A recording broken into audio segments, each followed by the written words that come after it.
Just kidding. So yeah, in Adrenaline Garage, we put the flowmaster mufflers and cats. That's it on a 2002 Toyota Tundra.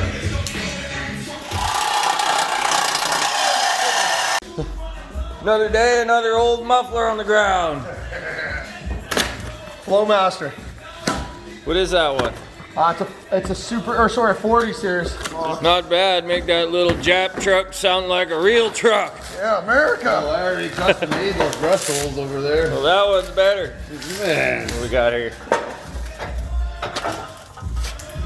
Beauty. Hey, some people would try to fix that. Make them say, Now remember what we always said, when you're doing an exhaust, you gotta hear it wide open.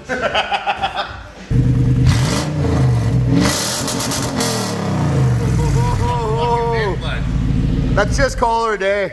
I would just leave it the way it is. I agree. When you're dealing with rusty pipes like this, you definitely want to try to clean these up as best you can. Sometimes you're not going to be able to, but you want to at least give that a go. And most of the time when you're MIG welding, you get yourself a decent MIG welder. This MIG Pack 180 actually does a pretty good job of welding the stuff without needing so much prepping. Doesn't have to be deadly clean, but it can be fairly clean. If you want to be king of the trailer park, you got to prep all your pipe. They're holding there with the mailbox there the other day. Mailbox? 6x6 post with a fucking 3 strands of barbed wire on right through it. Like nothing. Hey, hold your tailpipe where you want it. Now, if you don't bend it, you didn't send it. Hell yeah! What do you mean? The bends are no good. So, once again, guys, you need 2 people to do this. Exhaust. It's always one of the first modifications you do. You don't just get power out of it. You also you get some sound out of it. Got that, Brock? All right. I need all 3 of us. We're gonna make this real easy. Using a jack stand can be a good help when you're trying to center up the exhaust, line up your tailpipe and everything. Oh, damn. So nice clean surface. Here's what I need from you guys. No. Muffler looks pretty good there. Can I wash your hands? Oh God, my finger. Pull down on the back of the muffler. Yeah, well, like not. Push on the muffler. Right about there. Oh, it's Jerry. Hold on.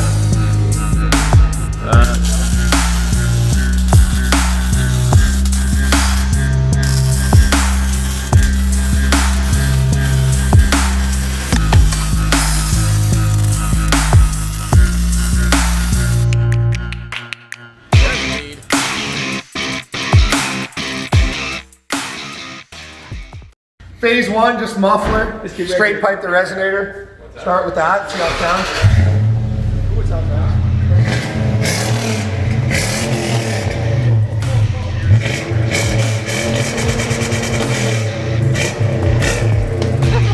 That's badass. Oh, badass, I like that. That's badass. Off to the vet we go here.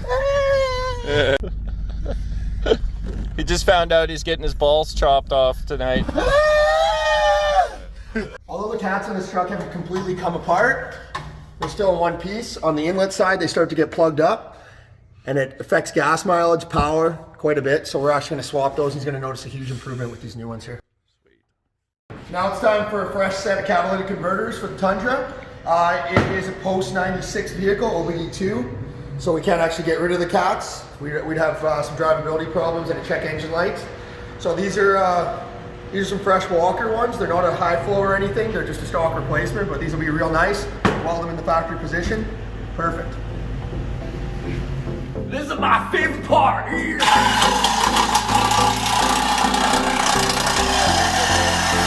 Missed it again. Angle cut. Here we go.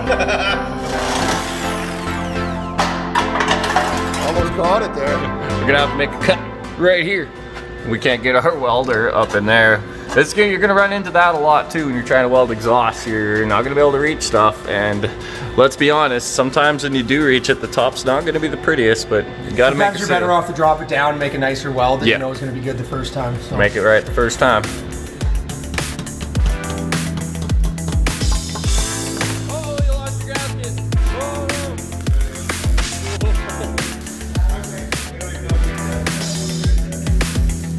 Been a long time without you. Been a long time without love. Everything reminds me of you. But everything is not enough. Feeling out by the ocean.